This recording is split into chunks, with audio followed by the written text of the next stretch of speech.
Tu veux réussir dans ton business, tes études, le sport, mais entre les heures de sommeil, les cours, la famille et toutes les bonnes habitudes de dev perso, tu n'as jamais de temps pour te développer. Alors comment faire pour avoir la vie dev perso parfaite? Eh bien, j'ai la solution pour toi mon ami. Elle m'a permis de passer de jeune dépressif, pauvre, bien gaze dans la vie, à premier de classe, BG musclé, qui gagne beaucoup d'argent pour un lycéen grâce à 2 techniques, et la seconde est vraiment abusée. Première technique, la loi de Pareto. La loi de Pareto, également nommée règle des 80-20, est un phénomène qui affirme qu'en gros, 80% des résultats proviennent de 20% des causes. C'est-à-dire que dans n'importe quel domaine de ta vie, si tu appliques le bon 80-20, tu vas gagner gros relativement facilement. Et devine quoi? À l'école, c'est pareil. Il te suffit de faire les bons 20% d'efforts qui te permettront de récolter les 80% des résultats. Et 80% de 20 sur 20, c'est 16 sur 20. J'ai alors demandé aux très bons élèves de mon Instagram comment ils faisaient pour avoir des bonnes notes. Et j'ai pu en déduire que parmi les 20% d'efforts qui prodiguent les 80% des résultats, il y a majoritairement l'écoute attentive et active en classe. Et en fait c'est plutôt logique parce que du moment que tu as écouté et participé, il est certain que tu te souviendras des éléments importants que tu as vus en classe. Si tu absorbes tout ce que le prof te dit, c'est littéralement auto-win. Une seconde que tu écoutes du cours, c'est littéralement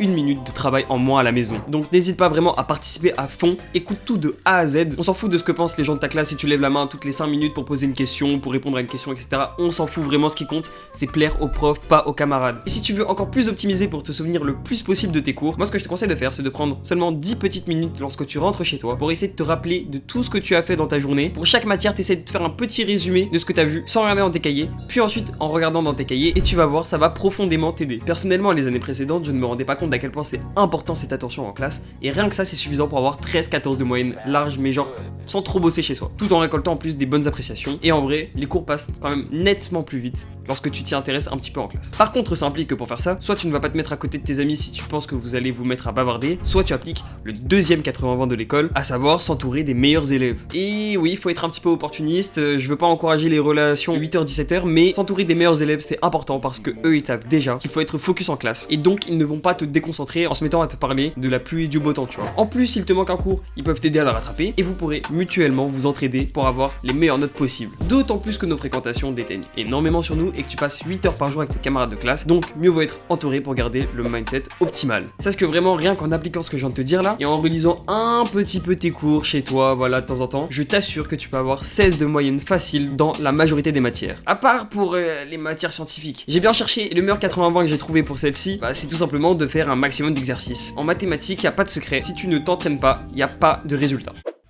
En tout cas, vouloir avoir des bonnes notes, être premier de classe, etc., c'est cool. Mais n'oublie pas que si derrière tout ce dévouement, ça n'a pas de sens pour toi, tu ne tiendras pas. Il te faut au moins un objectif ou une idée qui va te permettre de t'accrocher. Par exemple, moi c'est tout con, j'ai juste réalisé que dans tous les cas, je vais me taper les 8 heures de cours tous les jours, autant les exploiter à fond et me constituer un dossier solide pour m'ouvrir le plus de portes possible. C'est ce que j'aurais aimé dire, mais la vérité c'est juste que je voulais ressembler à Light dans Death Note. Si toi tu veux faire un métier ou des études qui nécessitent un très bon dossier scolaire, et bien oui, dans ce cas je t'encourage à tout donner à l'école et à donner à 100%. Applique un max de 80-20, mais applique aussi les 80% d'efforts qui donnent les 20% de résultats pour avoir 20 sur 20. À savoir faire des fiches.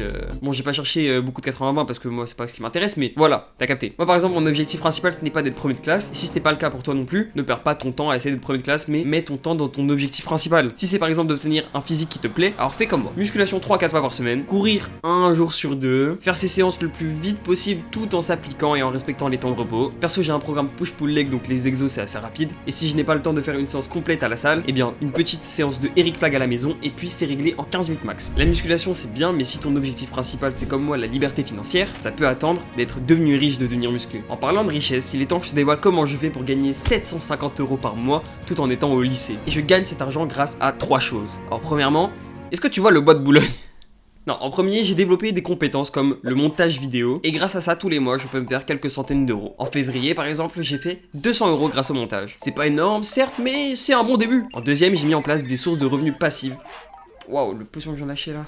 En deuxième, j'ai mis en place des sources de revenus passives, notamment avec des liens d'affiliation, comme avec chess.com dans ma dernière vidéo par exemple, pour le serveur privé de l'ONLV Merguez Superstar. Et avec ça, je peux me faire environ 50 € tous les mois, sans rien faire. Et en troisième, ma dernière source de revenus. Si t'es un petit peu bon en maths, oui, tu peux deviner que c'est ma source de revenus la plus importante. Et c'est en travaillant tous les dimanches dans un hôtel, me permettant de faire environ 500 € par mois. Alors oui, c'est pas un business d'influenceur, mais il faut bien commencer quelque part, je vais te dire. Et même si ça paraît être une grosse somme pour un lycéen lambda, 750 € par mois, il faut savoir que je réinvestis 90%, si ce n'est 99% de mes gains, notamment dans mes vidéos pour le montage, mais également dans mon image. C'est-à-dire que le mois dernier, j'ai dépensé 1700 €. Aïe, dans des gouttières. Mais début mars, j'ai également participé à mon deuxième camp de l'enfer, week-end de l'enfer, enfin je sais pas comment on appelle ça, de chez Motivation, plus les frais de transport, etc. Franchement, ça coûte cher, tout ça. Tout ça, ça me coûte très cher. Donc au final, chaque mois, il ne me reste pas beaucoup. Ok, mais du coup, comment tu fais pour avoir le temps de faire tout ça dans ta semaine? Alors déjà, on supprime les réseaux sociaux qui sont une perte de temps monumentale. Si quelqu'un veut parler, tu lui dis envoie-moi un message direct. Et on applique ma deuxième technique dont je n'entends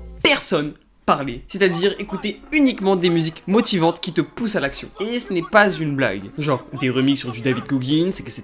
Si tu écoutes à longueur de journée ce mec te crier dans les oreilles, je t'assure que tu es invincible. Et ça tombe bien parce qu'il y en a plein sur SoundCloud. D'ailleurs, si tu veux une playlist qui est déjà toute préparée, toute faite, eh bien je te laisse aller voir sur mon Insta, ma story à la une, avec la playlist SoundCloud. Premier degré, je pense que c'est grâce à ça que je tiens en partie mon rythme de vie extrêmement soutenu, tout en prenant au contraire même un plaisir dingue à pouvoir me développer. Et avec le cumul de tout ça, voici un bref extrait de mon organisation pour une journée pour que tu puisses bien comprendre. Réveil 5h30, 10 porcs jusqu'à aller à l'école. Pendant mes pauses, je bosse, quand je rentre, je fais du sport, puis ça rebosse, dodo à 21h30 et recommencer. Bon, c'était un petit peu court, si tu veux une vidéo plus détaillée sur 24 heures dans ma vie de lycéen, dev perso, / futur entrepreneur, je te laisse t'abonner et me dire en commentaire. Bisous.